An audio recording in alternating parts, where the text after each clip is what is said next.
said we could buy that little front portion. There was always a condition. You see, everything is not up front in this age of Kali. There's always something behind something to cheat, because that's the nature of a living entity who comes in contact with the material energy. And they wanted to cheat Prabhupada, thinking him very wealthy and rich because he had American and European disciples. So they thought they could cheat Srila Prabhupada, thinking he's an ordinary person and that that person could get away with it. They did the same thing in Hyderabad. They gave us the access to the back portion of the land, but not the front portion. We had to purchase it. You see, in Bombay, it was total cheating because the man had taken money from at least 10 other people who wanted to buy that plot at Juhu, including Prabhupada, and one of them had gone to court claiming possession of the land, which means we couldn't get a conveyance deed because it was land that was being fought in the court. But Prabhupada, of course, being the representative of the Supreme Personality of Godhead, immediately when we got the land, he appointed my brother Brahmananda as president, and he said to Brahmananda, "You personally clear the land at Juhu." So Brahmananda got a machete and started clearing the land so Prabhupada can immediately install a deity at Juhu. Because when you install a deity on a property, you cannot move that deity. It means you have possession, you see. And I was in Bombay at the time. I had just come from Pakistan. So we all had to move to Juhu. But we had nowhere to live, the devotees. We ended up living on the rooftops of the present buildings that were there. And we had to use plastic tarpaulins as cover from the sun and if there was rain. So of course, for Americans and Europeans living outside as refugees was not very conducive to our lifestyle. But because we were surrendered to Srila Prabhupada, we accepted that condition of life. We didn't even have a place to cook or eat in those days. What to speak of a place to take bath? We had to take bath in the dirty ocean. I don't know if you've ever seen the Arabian Sea, but the color of the Arabian Sea is brown. It's not even clear. You don't really want to go inside that ocean because it's all contaminated, because all of the sewage runs into the ocean and you end up swimming in the sewage water instead of fresh ocean water, which is very cool and soothing. In Jagannath Puri, it was different. When I brought Prabhupada to Puri, he wanted to sit by the ocean, and so I rented the government guest house, which is right on the beach in Puri, and we used to walk with Prabhupada. He was in his Ganshaw, and the ocean was just a 5-minute walk from the guest house. And Prabhupada would sit at the shore, and we would abhishek Srila Prabhupada. We would put water on his body. and he enjoyed it very much because the ocean was very clean and clear, and he enjoyed us very gently putting water on his body. Just as you do an abhishek of a deity, we were doing abhishek of Srila Prabhupada. And we also enjoyed it as well as Prabhupada, and he remarked, he said, this ocean is very healthy for the body and for the skin. So we had fun and he had fun.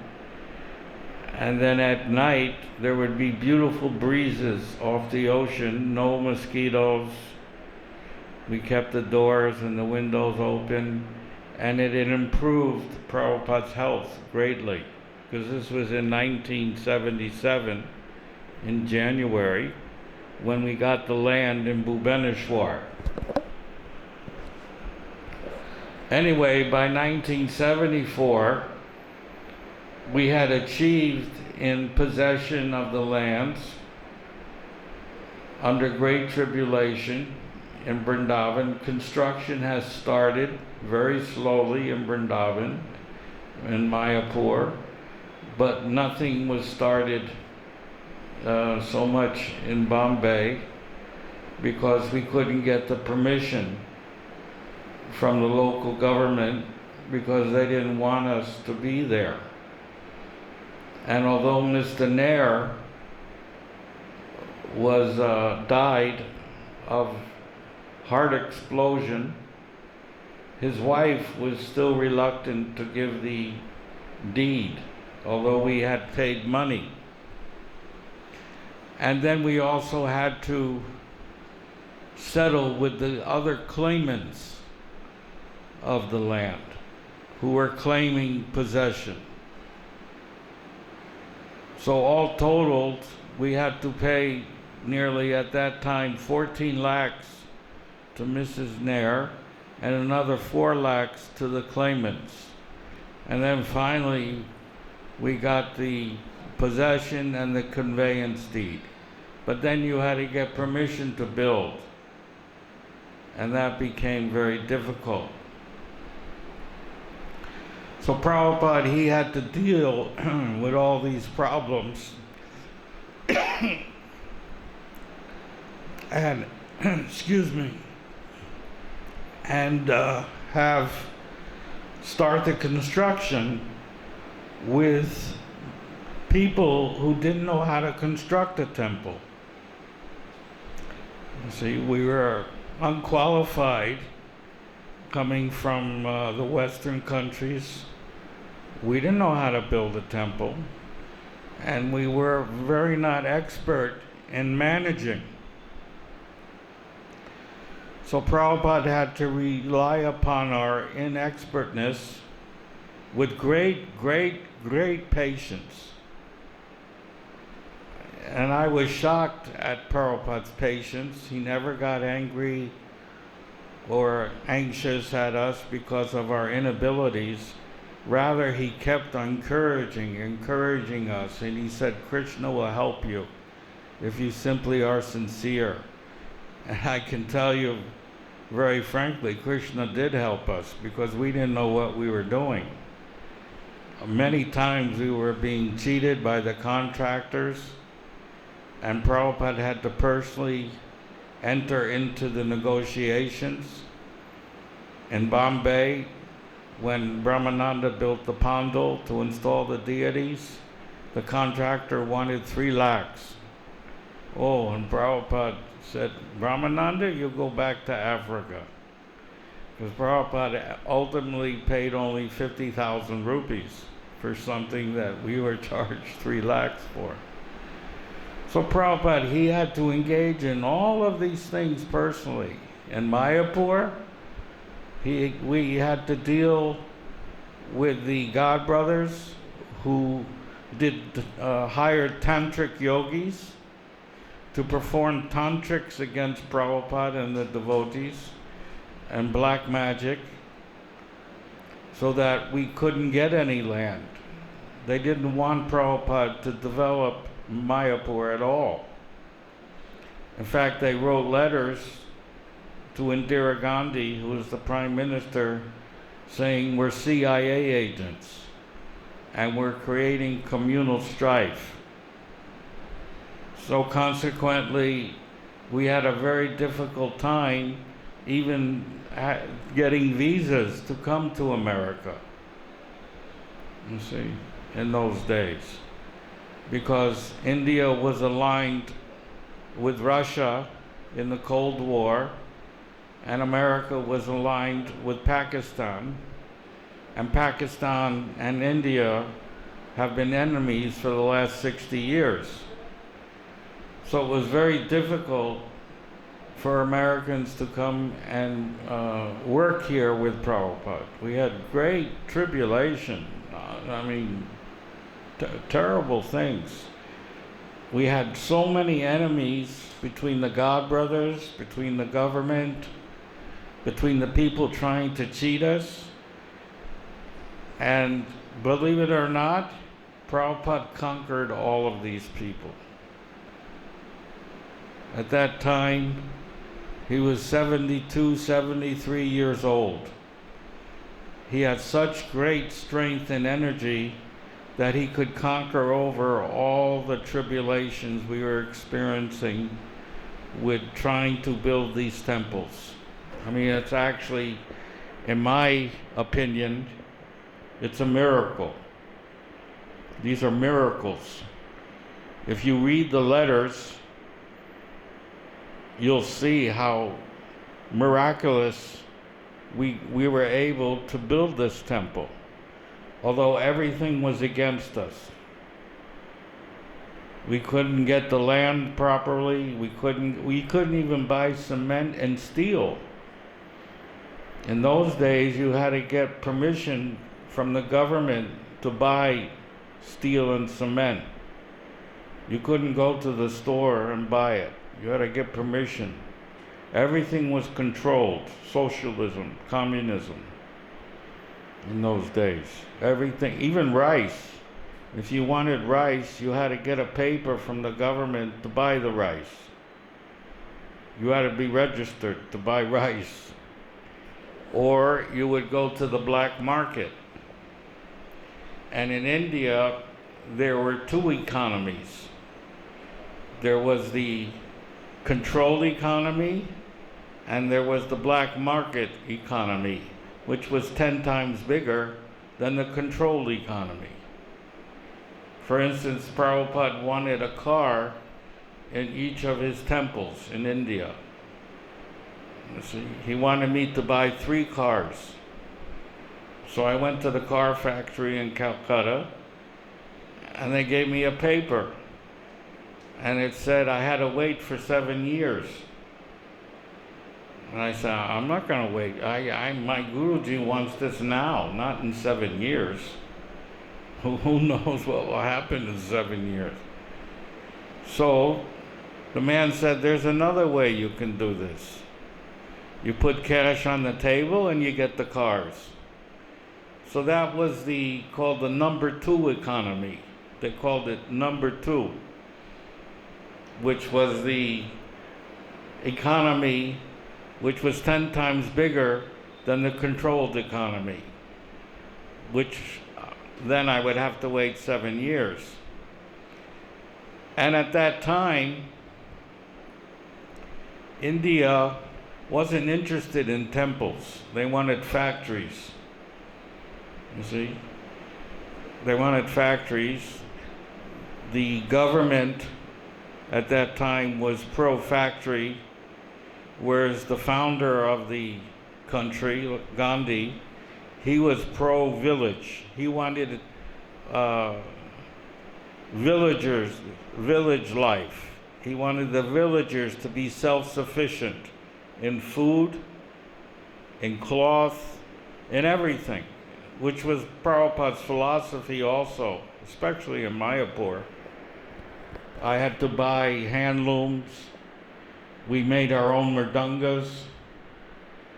We made our own dhotis. We made our own saris. And we grew our own food in the old days. so we wouldn't have to go to the market and buy these things. And Prabhupada, he issued an economic manifesto, which is very interesting to show Prabhupada's overall education in various subject matters. And he had a number of manifestos. So one of them was on economics. And this is what he said. Yes, inflation is due to paper currency. As for land ownership, in the Vedic civilization, the land was given to the people for cultivation, not for ownership, and a tax was collected which was 25% of the person's income. The land belonged to the state, and the man would cultivate it and pay 25% to the state. If he has no income, then he doesn't have to pay. If he doesn't pay tax, he may be disowned of the land. One cannot get land from the government unless he agrees to produce something. And if everyone produces food, then there is no scarcity. You see? At least he has his own food produced by himself. Now people are educated as Sudras. They're going to work to produce what is not urgently needed by society. As Prabhupada used the word, nuts and bolts society. You cannot eat screws, nuts, and bolts. You have to eat food, not steels. The actual social structure should be the first class, intelligent class. The Brahmanas should be for studying and educating people for God conscious. They are the gurus of all other classes. The second class, the Kshatriyas, give protection from dangers, and they can distribute the land. The third class, Vaishyas, are for producing. So after the first, second, and third class, the remaining should help the upper three classes, then everyone will be employed. This is a very simple manifesto for economic happiness. But now everything's topsy-turvy. Now we have less food being produced in India. The farmers are, either the land is being taken forcibly by others to build a concrete jungle, and there is no infrastructure for food and water. In fact, my friend, he told me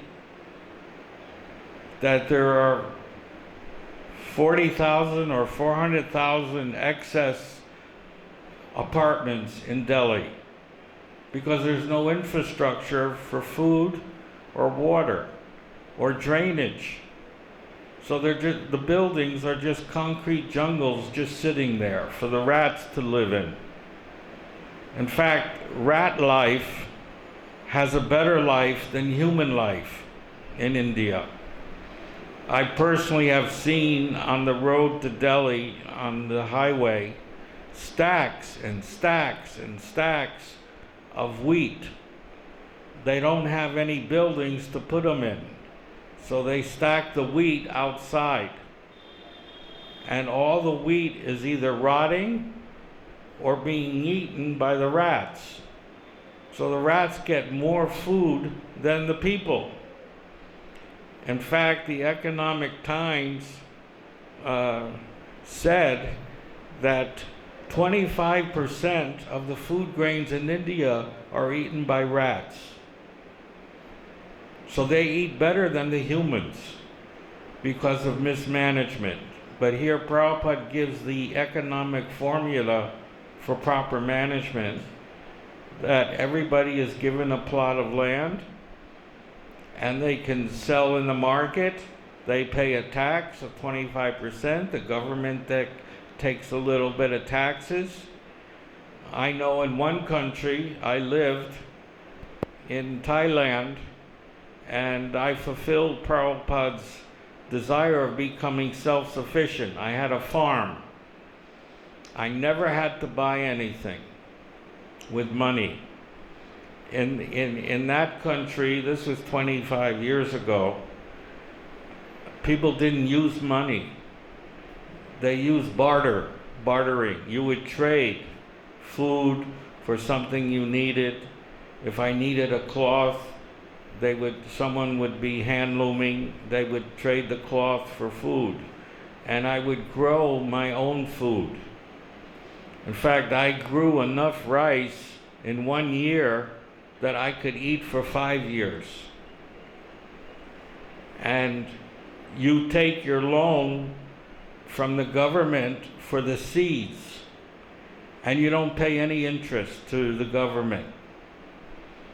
And you pay back the loan not in money. You give the government rice. So in that year of the 1980s, Thailand, which had a small population of 40 million people, was the largest exporter of rice in the world. And India, with 350 million, were starving. You see? Because of mismanagement. But a little country with 40 million was exporting more rice than even America because of the plan they had. Very economical plan that you could pay your loan back to the government in rice instead of money. So there was no need for money. And then I would grow so much food, I couldn't eat all the food I was growing. My mother sent me seeds to grow all kinds of vegetables, eggplants, cauliflower. I had 50 acres of land of vegetables. What am I gonna? I didn't sell it. I traded it for cloth, for pillows. There's trees that grow that look like cotton trees. And when there's a storm, those cotton fall down from the trees. And then people use a string somehow and pluck the cotton and make pillows and blankets, all kinds of things. And then you trade them for food. So even if I didn't trade them, I told all the villagers, you come and pick whatever vegetables you want for free. See, that's real communism. There's no exploitation. You eat and produce what you can eat and produce, and not any more. The rest you can give away because it's provided by God. And I did that. I didn't have to buy anything. So then I realized that Prabhupada's economic formula is the right formula because I personally accomplished it. I grew my own rice. My rice would grow 8 feet tall. That's how healthy it was. Because we got plenty of rain in those days. In fact, the rice field, the water would come up to your knees. That's how opulent it was. So here in India, I've never seen any rice more than 2 or 3 feet high, if that, maybe 2 feet or 3 feet high. My rice plants were 8 feet. I had to grab them, jump up and grab them and look at the rice. And we grew a particular rice called jasmine rice, which is Thai basmati rice. It's marketed in America as basmati rice, but the brand was jasmine. Anyway, I grew everything. Nothing was in cold storage, and believe me, when you eat vegetables that you pick out of your own field, there's such a difference than the vegetables you get here in Vrindavan, which come from the cold storage and are 2 or 3 weeks old. There's no juice left in them. There's no vitamins. And therefore everybody is weak. In this little village, there's 10 hospitals? Because everybody is sick from the food and from the water. You see? In my village, there were no hospitals because everybody was eating fresh food and having fresh water. And everybody in the village, there was about 1,000 people, they would clean the village every Sunday. They would sweep the dirt roads and pick up any garbage. Very clean place. Very opulent, very Vedic place. Actually, Prabhupada said Thailand, the old word for Thailand was called Siam. He said, yes, Siam means Shyam. So it was the place of Shyam Sundar. And that's why it was very opulent. When I was there, they were still worshiping Hanuman, Brahma. There were deities of Hanuman and Brahma all over the place. So it was a very opulent place, very peaceful place. And I was able to achieve what Prabhupada wanted, which was self-sufficiency. Anyway, that was Prabhupada's economic manifesto, which still we have not achieved ourselves. We still have to go, even after 50 years, we have to depend on the market to buy our food. No one has been successful in being self-sufficient. Even our farm communities, wherever we have left, they are not self-sufficient. Because it's the age of Kali, we are reluctant to work. So that is one of Prabhupada's manifestos. Another manifesto he gave is the Krishna Conscious Marriage Manifesto, I call. What is the Krishna Conscious Manifesto? You are exactly correct when you write that Krishna has benedicted you with a first-class husband.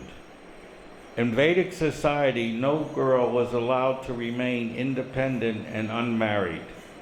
Independence for women means they become like prostitutes, struggling to capture some man who will take care of her.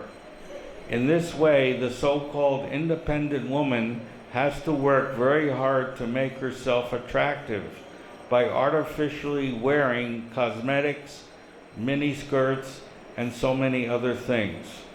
Formerly, the girl would be married to a suitable boy at a very early age, say 6 years old. But although a girl was married early, she did not stay with her husband immediately, but was gradually trained up in so many ways how to cook, clean, and serve the husband in so many ways, up until the time of her puberty.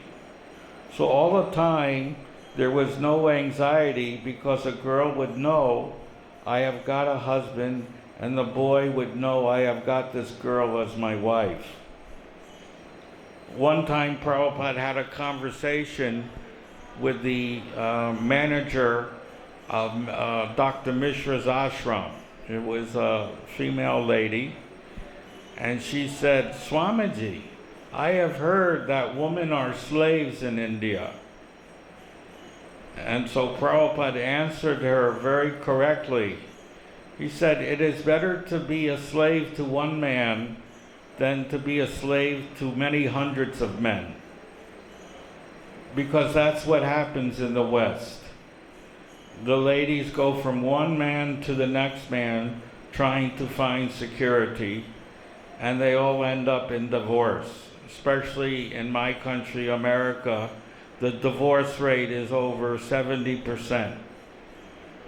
And the women are left with children that they can't even take care of. Unfortunately, this was happening in our own society by 1973 and 74.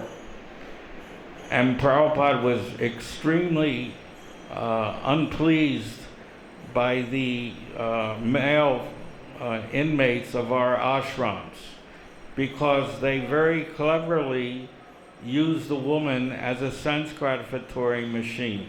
In other words, they would get married and then have a child and then say, bye-bye, I want to take sannyas, which Prabhupada never did. He never gave those people sannyas. And that's how we produced unwanted children, because the woman was left with just a single mother and a child with no income. So Prabhupada ordered that the temples who arrange for this marriage have to be responsible for both the woman and the child. They cannot be left alone, unprotected. Since they took part in the marriage by having the ceremony, the temple becomes responsible. You see? And this was going on. And Prabhupada was very angry upon these devotees that were misusing the philosophy of Vedic culture for sense gratification. But what could he do? This is the way the Western people live. They move from one woman to the next, or the woman moves from one man to the next. There is no, in Kali Yuga, there's no vows. Vows are all broken. It came to a point that for the second initiation, because so many devotees were breaking the four regulative principles, if you wanted your second initiation, you had to sign a contract to Prabhupada promising that you would follow the four regulative principles and never break them. You see? You had to sign a paper. That's how bad it was. So definitely, we did not fulfill Prabhupada's dream of replacing all the religions of the world as Krishna conscious. That's all it remained, a dream. But Prabhupada's vision was to start a religion to replace the material religions, which are rejected in the very first verse of the first chapter of the Srimad Bhagavatam, where it says that all religions, that the Srimad Bhagavatam rejects all religions based on sense gratification, economic development, and other ideas which have nothing to do with love of God. Because that's all religions do. They're only interested in economic developments. They go to the church or the mosque and pray to God for their daily bread, pray for a good husband or for a good job, all material things. Only Bhagavatam teaches the science of love of God. And by knowing the science of love of God, Krishna supplies you with all that is necessary to live in this material world. He does it for the animals, so why not for the devotees? Prabhupada uses the example of the elephant. He eats 100 pounds of foodstuffs a day, and he doesn't have to pray for it. He doesn't have to pray to God for his daily bread. It's automatically supplied by the material nature. Simply, it's unnecessary for people to visit a temple and pray to God to have their daily bread, to have a good husband, and to have a good job, and have a car. These things will be provided according to your destiny and karma. You see? No one can change their destiny. Destiny only changes when you become a devotee. Then Krishna takes charge. And he personally provides you with everything, as stated in Bhagavad-Gita. You don't have to pray for anything. He personally takes charge of the devotee. But if you don't become a devotee, you're on your own. And so people, they're always worried about their future. So what do? Oh, they go and they go to the astrologer, who ends up cheating you because they want to know their future. And what did Prabhupada say? Stay away from all astrology. This is not our movement. Our movement is to depend on Krishna. And Krishna is the supplier to the devotee for everything that is required to stay and live in the material world that we need to live as devotees. You see, he supplies, not your astrologer. He said, stay away from all astrology. This is a material science. It has nothing to do with Krishna consciousness. You see, it has nothing to do with Krishna consciousness.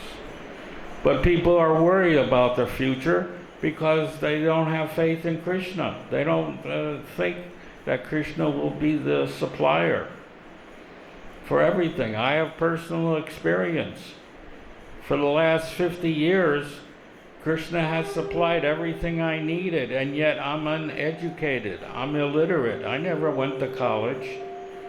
But I can say everything Krishna supplied to me because I served the pure devotee who's the closest to Krishna. By satisfying the spiritual master, you see, one gets everything. It says right here, when a pure devotee or spiritual master speaks, what he says should be accepted as having been directly spoken by the Supreme Personality of Godhead in the Parampara system. So because he's the closest associate to Krishna, by simply following him, you see, therefore, it's unnecessary to do this astrology. It's unnecessary. It means you lack faith in Krishna. You're not a devotee because you don't believe what Krishna says in Bhagavad-Gita, that he personally supplies everything to his devotee. And he does. So anyway, to finish this, what Prabhupada says, his manifesto on a Krishna-conscious marriage, fortunately the girl would be married to a suitable boy at an early age, say 6 years old. But although a girl was married early, she did not stay with her husband immediately, but was gradually trained in so many ways how to cook, clean, and serve her husband in so many ways, up until the time of her puberty. So all the time there was no anxiety, because a girl would know, I have got husband, and the boy would know, I have got this girl as my wife. Therefore, when the boy and girl would come of age, there was no chance of illicit sex life. And the psychology is the first boy that a girl accepts in marriage, that girl will completely give her heart to, and this attraction on the girl's side for her husband becomes more and more strong. Thus, if a girl gets a good husband, one who has accepted a bona fide spiritual master and is fully fixed up in his service, automatically the wife of such a good husband inherits all the benefits of his spiritual master's advancement. So you are fortunate. Go on in this present attitude, serve your husband always, and in this way your life will be perfect. And together, husband and wife will go back home, back to Godhead. Prabhupada says it very clear. The process is easy. It is the determination that is difficult. You see, to follow the order. We have trouble, all of us, including myself, following the order. And that is our difficulty. That's why we have doubts. We fall into Maya. We become lazy. in following the regulative principles. It's not because of the process, it's because of the mind. The mind can be your best friend or your worst enemy. So you learn to control the mind through devotional service, which are 9 processes, but the first 3 processes are the most important. Shravanam, Kirtanam, and Smaranam. See, at this meeting, we're doing all these 3. Somebody is chanting, somebody is hearing, and we're all remembering. We're all reflecting on the teachings of Srila Prabhupada. And in this way, we'll become happy, you see, by simply doing those processes of always keeping the Acharya in your heart. Then the Acharya guides you, even if you never physically met him. Just as Krishna is guiding you, and you never physically met Krishna, but he's in your heart as Chaitya Guru. And it is the Chaitya Guru, when he sees a sincere soul, he physically sends an Acharya to you, or a spiritual master who represents the teachings of the Acharya. If the Acharya is not physically present, then there is the initiating Guru that is the living example of the Acharya's teachings. And he inspires you to become Krishna conscious through engaging you in the service of Krishna. That's how you become purified. If you have no engagement, then the mind will wander and you'll fall down and you'll lose interest. There must be engagement, but you have to use your intelligence. I have personal experience in this regard. When I first came to the movement, everybody would come, 10 people would come to eat prasadam, and then everybody would go home. And maybe 4 or 5 would show up for the morning class, you see. But people weren't being engaged.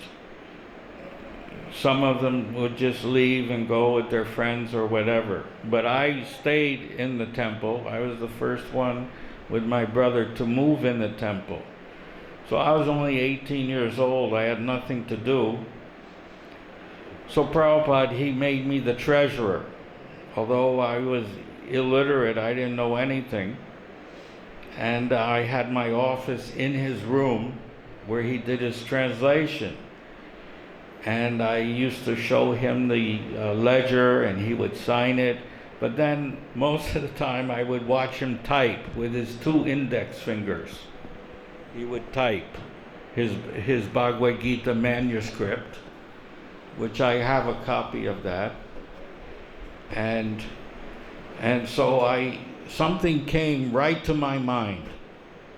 You know, when I saw Prabhupada doing this, sitting there, typing with 2 index fingers, very slowly, I was thinking, how is he going to publish his books in this way? So I asked Srila Prabhupada one question, and he gave me a very short answer. I said, what are we as disciples supposed to do for you? You are doing everything for us. You're giving spiritual education. You're giving us prasadam. You even gave me a place where I can sleep on the floor downstairs in the storefront. So you've given me everything. What do we do for you? And he answered in one sentence. He said, the duty of the disciple is to assist the spiritual master in his work. And that's all he said. He didn't tell me what to do or how to do it. No, why? Why didn't he order me? Because he wanted spontaneous love. He wanted you to reflect, smaranam, to think how to serve the spiritual master. He wanted intelligence, to use your intelligence. So for 2 days I thought about it. How do I help the spiritual master in his work? I don't know Sanskrit. I can't even type more than 20 words a minute. How am I, and Prabhupada already had people typing. So what am I supposed to do? So I was walking one day, thinking about it. I used to go out and distribute back to Godheads at night, because I was printing them in the daytime, and then because nobody else was doing it. I was always engaged, by the way. I was never idle. What does Prabhupada say? An idle mind is a devil workshop. That was one of his sayings. An idle mind is a devil's workshop. Always remember that. Prabhupada used to quote that in the old days.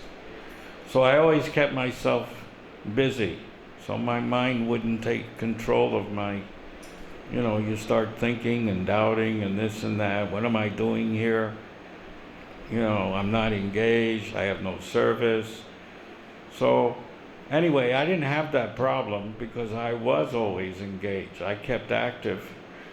So after distributing, I used to go to the stores and distribute back the Godheads to the store owners, and they would make a small amount. They would make 10 or 10 cents, which is nothing nowadays. And so I would wholesale them to the hippie shops, which were all over the place at that time. So one day I was passing along and I saw this shop with a strange name called Grundig. I said, what is Grundig? And I look up and I see Grundig. And it was a foreign name. And I looked in the window and I saw this little tape recorder, which looked like a tape recorder. Of course, in those days, they didn't have little tape recorders. Those came in the late 1970s. This is 1966. They only had these big tape recorders that were as big as suitcases. In fact, they were heavy as suitcases. They had a top like a suitcase that you had to take off with two big plastic wheels that you would put on. In fact, that was one of my other first jobs, is to tape record all of Prabhupada's lectures in the morning and evening. You see? And because we didn't have money, I would use the slowest speed of the tape. So I could fit as many lectures as I could on one tape. So it was very slow speed. So anyway, I looked at this little tape recorder, and then something told me, maybe I should go and ask about this. What is this thing? Something made me go in that store. And I asked the man, what is that little tape recorder? He said, that's not a tape recorder, that's called a dictaphone. I said, what's a dictaphone? He said, a dictaphone is a machine that's used by lawyers and doctors to record their clients, to record what they did to their clients, what prescriptions they gave them, or if there was testimony, they recorded the testimony for a lawyer. And this, I said, can an author use this also? He said, oh yeah. They use this instead of typewriting. They speak in the dictaphone. And then you have a contraption using your foot where you transcribe the sound by using headphones and type whatever on the tape. I said, oh. So I said, maybe this is the way I can assist my spiritual master to make him go faster than just typing with his index fingers, which will take 10 years. I said, a dictaphone, he can just speak, and then we can type it up, So it took me about 45 minutes to learn how to use the dictaphone so I could teach Prabhupada, because after all, Prabhupada is from the village. What does he know about a dictaphone? That's what my mind was thinking. But I got a big surprise when I brought it back to Prabhupada. You see, that was my first instance of realizing that Prabhupada is not an ordinary human being, but a superhuman being. Anyway, I purchased for $150 this dictaphone. It was made in German. Grundig is a German company. And I brought it back to Prabhupada. I unpacked it.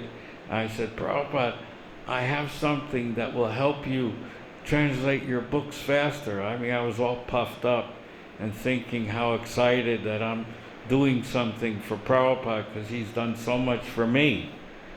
And he cooked for me, made the best samosas and kachoris I ever had in my whole life, made chutneys I never tasted before, so many things, and is giving me education in spiritual values, which not even in my own religion do they educate you. You just sing prayers and you don't even know the meaning of the prayers. And neither does the leader. I come from the Jewish religion. He doesn't even explain what you're saying. So who knows? But Prabhupada was explaining the science of God consciousness, the greatest science.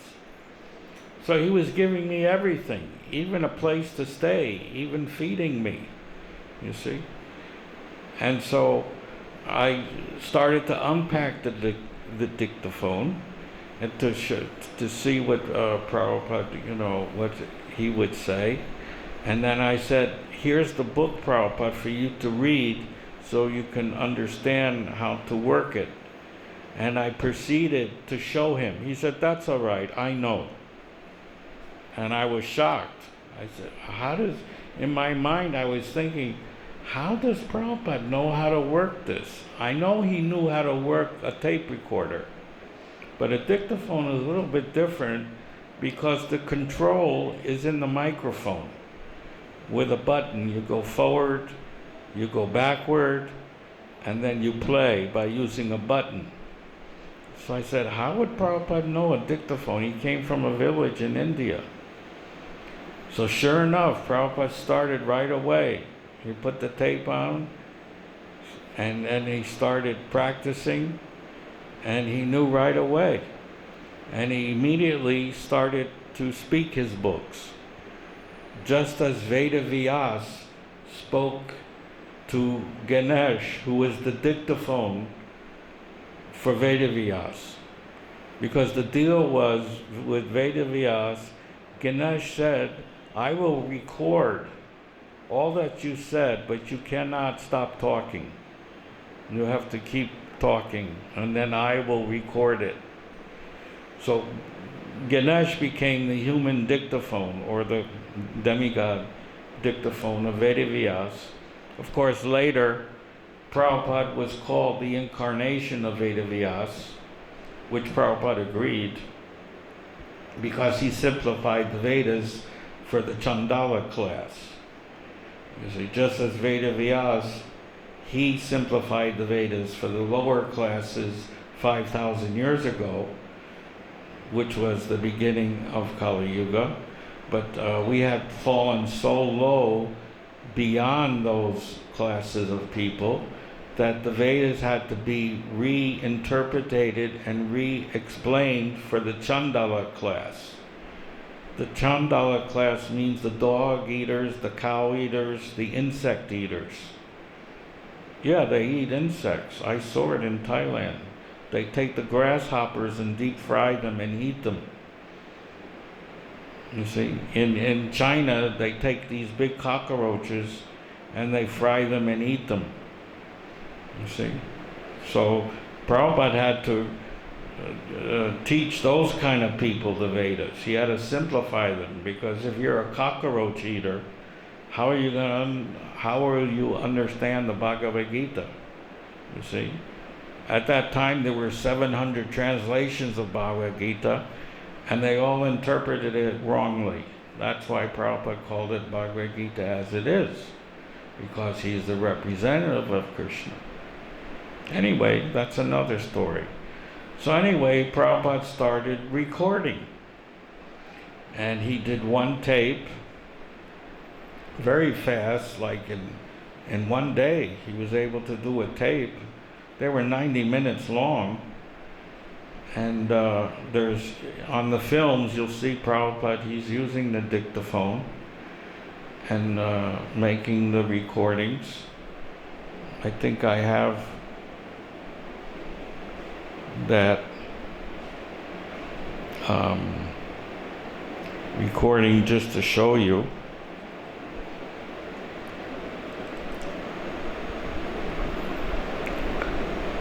Actually, I don't have it on this one. It's on another one. But I might have a picture of it someplace.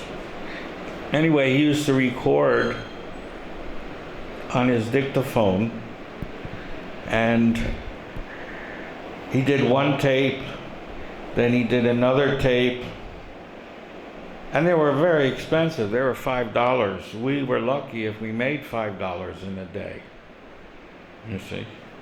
So after the 2 tapes, nobody could transcribe the tape by using their foot and their hands. It requires physical synchronization between your hands and your feet. And most of the people were either on LSD or marijuana, so they had no coordination. So nobody could type and transcribe those tapes to paper. So we were in a dilemma. What are we supposed to do? Who's gonna do this? So, as the saying goes, Krishna provides. This was in the summertime, I think early, no, it wasn't in the summer. It was on a school break time, and a boy walks in named Neil from Antioch College. And he said he has to do a paper to graduate. And the paper is he has to join some nonprofit organization and live with them and then write about his experiences. So I figured, oh, this boy's a university boy. He knows how to type. I said, do you know how to type? He says, yeah, I do 60 words a minute. I go, oh, wow. You can type. I said, do you know how to use a dictaphone? He said, oh, yeah, that's easy. And sure enough, he said I could do it, but we had a problem. We didn't have a desk or a table. We sat on the floors. So how are we going to get a table? We didn't have money to buy a table. So again, Prabhupada came into my brain, and I thought, I know how to get a table. I went to the grocery store and went behind the grocery stores, and they have these heavy wooden milk carton that you carry 12 quarts of milk. And they're made of heavy wood and metal. So I stole 8 of them from behind the grocery store, and I put them in 2 here, 2 there, 2 here, and 2 here. Then I went behind a hardware store where they had a dirty plywood, and I made a table with the plywood. I put it on top of those milk cartons, and I go, here's your table. And Hari Griva, he had a big typewriter. So I said, here it is, start typing. And the boy, he typed the tape within an hour. He was so fast. Of course, he had to learn a little bit Prabhupada's accent, but that didn't take too long. And then Prabhupada was doing 1, 2, 3 tapes a day, and he was typing. And finally, that's how we got the manuscript ready for Bhagavad-Gita. And consequently, that's how all the books got published. Prabhupada even said, I didn't write my books for reading, I wrote my books for hearing. You see? because he spoke his books in a dictaphone, just as Vedavyas spoke 5,000 years ago. And it was Ganesh who was doing the recording. You see. Anyway, that's how all the books got published. And actually, Prabhupada used the dictaphone so much that many of them were broke, because he would use them for so many hours in a day. After many months, the tapes would get stuck, and the companies, we had to find where there was a Grundig company, and they couldn't fix it. It was better just to buy a new one. So actually, Prabhupada had like 15 or 20 dictaphones all over the world. So wherever he went, he would carry one, and there would be a backup one in most of the major places, you see. So Prabhupada was never without a dictaphone.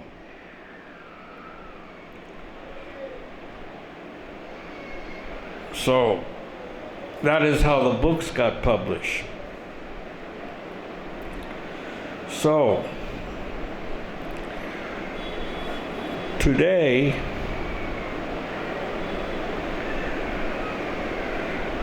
we're going to talk about a great personality, a female personality, who Prabhupada said was greater than a sannyasi. Who knows who that person is? What female great devotee is greater than any sannyasa? Does anybody know? Who? Who? I can't. Jamuna? No. Oh. I made a mistake. You saw it. No, it's Lord Chaitanya's wife, Vishnu Priya. And I'll tell you why. The vivid example is Vishnu Priya Devi, Lord Chaitanya's wife. When Lord Chaitanya left home accepting the renounced order of life, sannyasa, at that time Vishnu Priya was on the summit of youth. She was 16 years old, but when her husband became sannyasi, she also became greater than sannyasa. Greater than sannyas. She was chanting her rounds on the beads, and after one round, she was collecting 1 grain of rice. Look at this. Does any sannyasi do that? I don't think so. But she was doing it. So she's greater than sannyas. I don't think anybody even knows this, that a woman is greater than sannyasa. But that's what Prabhupada said. In this way, all day and night, as many rounds as she could finish, that many grains she would cook and eat. So if she did 100 rounds, she had 100 grains of rice, and that's what she would live on. And therefore, Prabhupada says, she was greater than sannyas. Vishnu Priya. Just see, I bet there's nobody in this room that knew that. That's a woman can become greater than a sannyasi. In this way, all day and night, as many rounds as she could finish, that many grains she would cook and eat. Just see how much austerity she underwent! Exclamation point. Vishnu Priya is the incarnation of the goddess of fortune, but to teach us how much austerity and penance she underwent, I think you should follow the footsteps of Srimati Vishnu Priya. I think everybody should, because she's greater than any sannyasi. I think our own sannyasis should follow in the footsteps of Vishnu Priya. Because many of them live like grihastas. They have their own villas. They have their fancy cars. I know when I was sannyas, I didn't have a car. I didn't have a villa.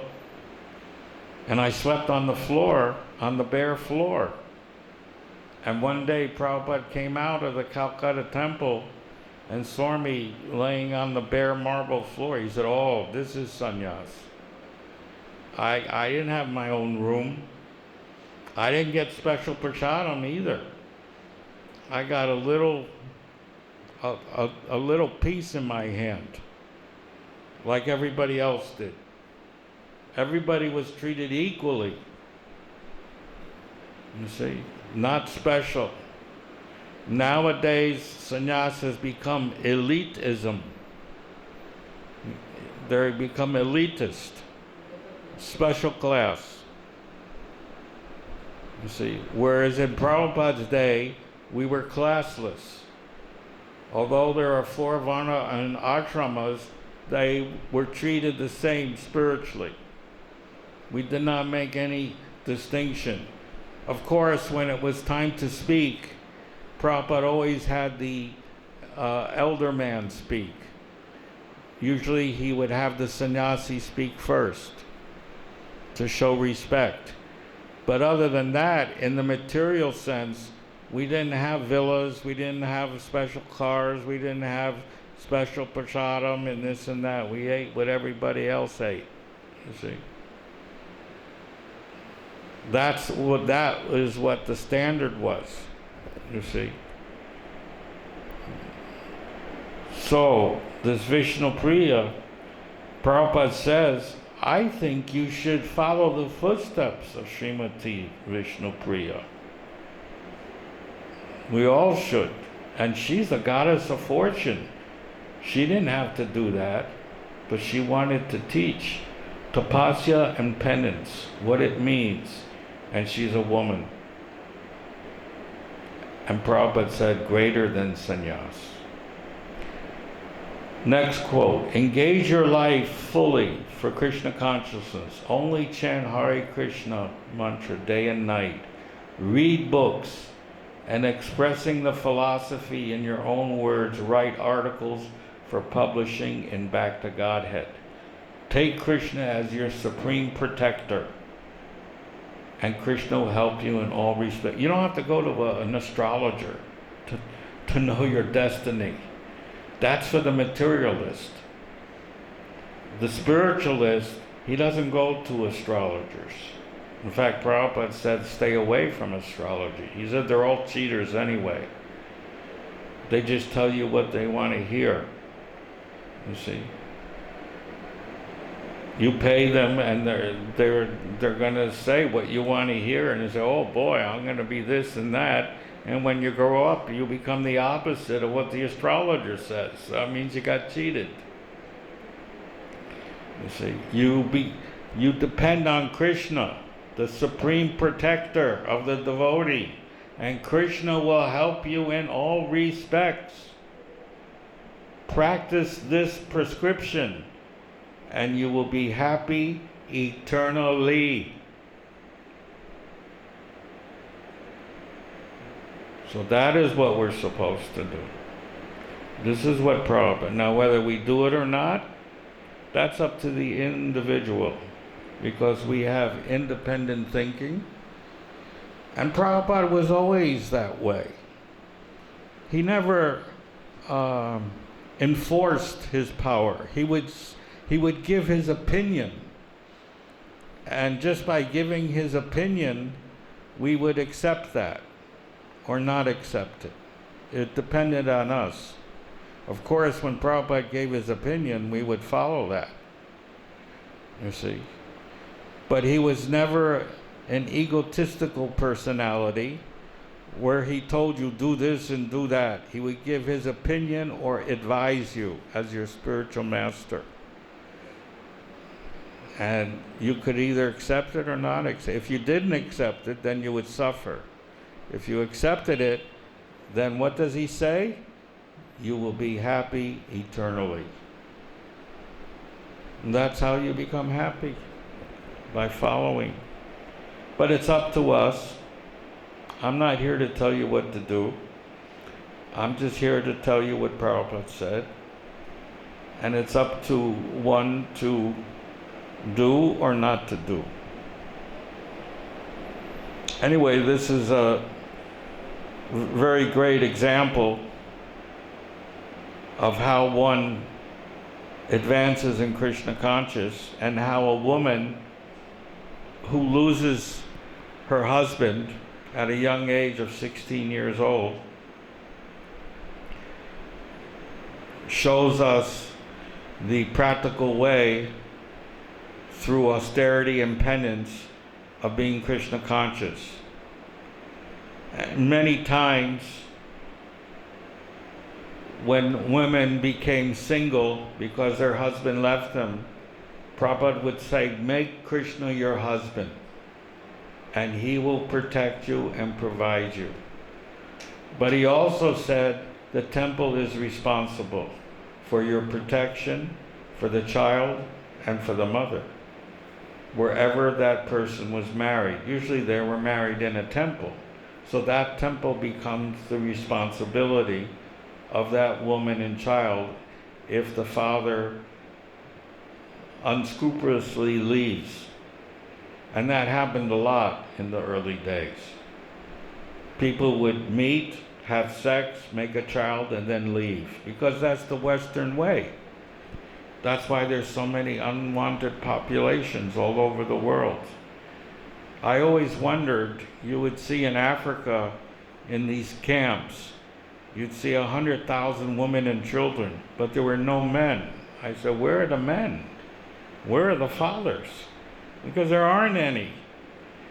These women are producing babies like factories, having unwanted population that they know they can't feed. That's why Prabhupada said it's better not to have any sex. That's how you control population, not by sterilization. You see? Not by sterilization. These are artificial ways. But by being Krishna conscious, you stop the sex enjoyment. You see? You have sex only if you can produce a Krishna conscious child. You see? That was what Prabhupada's vision was. Of course, we didn't always follow Prabhupada's vision, and we get into trouble. I mean, Prabhupada had a vision where he said if we preach vigorously, in 25 years there won't be any other religions but Krishna consciousness. But that didn't happen because we didn't preach vigorously. Especially in America, our temples mostly have become places of social gatherings on Sunday, where the local Indian population come, they attend arati, they have kirtan, they have prasadam, and then they close the doors for the whole week. Before it wasn't like that. We did vigorous preaching. When Vishnu John would, in Los Angeles, because that's my experience, we'd go on Sankirtan every day and night and bring back 4 or 5 devotees. You see, that's vigorously preaching. You see, if you read the letters in 73, 74, you will literally see thousands of devotees getting initiated in the letters. Although Prabhupada wasn't there, just by reading his books, they were joining like anything. That's how powerful the books are. Prabhupada, he would go to Geneva for 2 days, 3 days in Paris, 2 days in London, then go to Japan, then go to Hawaii. I mean, his schedule was unbelievable. Then maintaining the Indian construction sites, dealing with the devotees' personal problems, doing everything at once. It's only now that I'm getting a completely different vision of the power of Srila Prabhupada that I never realized when I was with him. I'm getting a whole different realization. That's why I can't stop this research work I'm doing and studying all these thousands of letters. Because Prabhupada was doing something that no human being could ever possibly do in a lifetime, and Prabhupada did it in 10 years. And that's why one scholar, I believe he was from London, said, your Guru Maharaj is greater than Jesus Christ, because it took Christianity to develop in 300 years. And your Guru Maharaj created a new religion in 10 years. So he's the greatest Acharya, you see. He did what no other Acharya ever did in the history of the Vedic culture. You see. You take Shankaracharya, Madhvacharya, Ramanujacharya. Prabhupada is greater than all of these acharyas because he crossed the ocean. Without, at the age of 70, the end of life. You know, they say now in India, the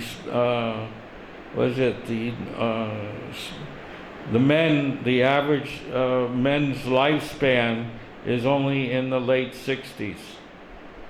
A woman, they live a little bit longer than the men in India. So Prabhupada, he was, at the age of 70, he crossed the oceans. You see? He took the risk. And that's why he's the most intimate associate of Krishna. And therefore he got all benediction to carry out the orders of his spiritual master. Similarly, we can do the same thing by his example. To go out without any material consideration and preach Krishna conscious to anybody. Give anybody a book. Make them give their hard-earned money and take a book, and then you become equal to Srila Prabhupada. Because you're carrying out his order. And that is to spread the Krishna conscious movement. So we started late today. I'll just read one more quote from Prabhupada to show the power of a pure devotee who possesses the same opulences as Krishna, because he keeps Krishna in his heart. So Prabhupada says, Bhagavati Uttama Shloka Avishtama. Narada has no other business than thinking of Krishna, talking of Krishna, and preaching about Krishna. Therefore, he is sometimes called Bhagavan. Bhagavan means, quote, one who possesses all opulences, unquote. When a person possesses Bhagavan within his heart, he is also sometimes called Bhagavan. Srila Vishwanath Chakravarti Thakur said, Shakshad Davitrinam Samasya Sastri. In every Shastra, the spiritual master is accepted directly as the Supreme Personality of Godhead. This does not mean that the spiritual master or a saintly person like Narada has actually become the Supreme Personality of Godhead, but he is accepted in this way because he possesses the Supreme Personality of Godhead within his heart constantly. That's the definition of a spiritual master. He keeps Krishna in his heart constantly. If you want to accept a spiritual master, this is one of the definitions of a spirit. This will help you to choose a spiritual master. Does he keep Krishna in his heart constantly? As described here, avishta atma. When one is simply absorbed in the thought of Krishna, one is also called Bhagavan. One is also called Bhagavan. Bhagavan possesses all opulences. If one possesses Bhagavan within his heart always, does he not automatically possess all opulence also, Prabhupada says? In that sense, a great devotee like Naraga can be called Bhagavan. However, we cannot tolerate when a rascal or impostor is called Bhagavan. One must possess either all opulences or the Supreme Personality of Godhead, Bhagavan, who possesses all opulences. And I can tell you from experience for over 50 years that Prabhupada had these opulences. Otherwise, how could he run a worldwide organization single-handedly with the most inexperienced people, the Jagais and Madhais of this planet? Because that's our history. We were all Jagais and Madhais, so what experience did we have to carry on this movement? It is through Prabhupada's opulences that this movement spread. He put those opulences in our hearts. Why? We have one qualification, that we love Srila Prabhupada. And for this, I'll just play a 5-minute video by Brahmananda, who answers the question, why did Srila Prabhupada love us? In the final days, which was the most, poignant, we were there in Vrindavan and having like the vigil, the kirtan, and taking turns chanting softly with the little symbols. And at a certain point, I got sick. I got this fever. I don't know what it was. I just one day just walked back to my room and just collapsed right in my room, and just fever. And so I was sick for a few days, and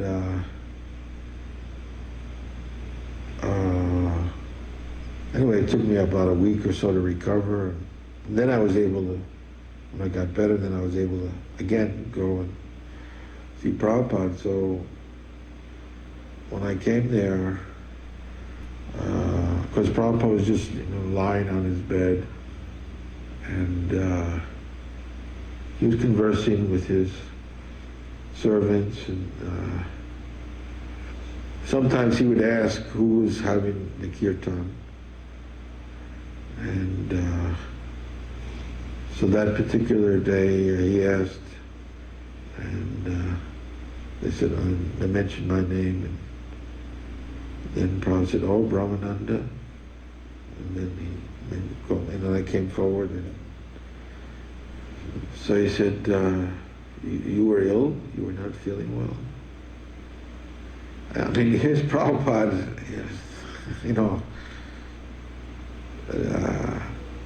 just completely shriveled. And, I mean, Prabhupada was not maybe feeling, when Prabhupada was concerned, I'm not feeling well. I had just a little fever. And here's Prabhupada on his departure bed, and he said, oh, you were not feeling. He was with such concern, and really with love. And I just was totally,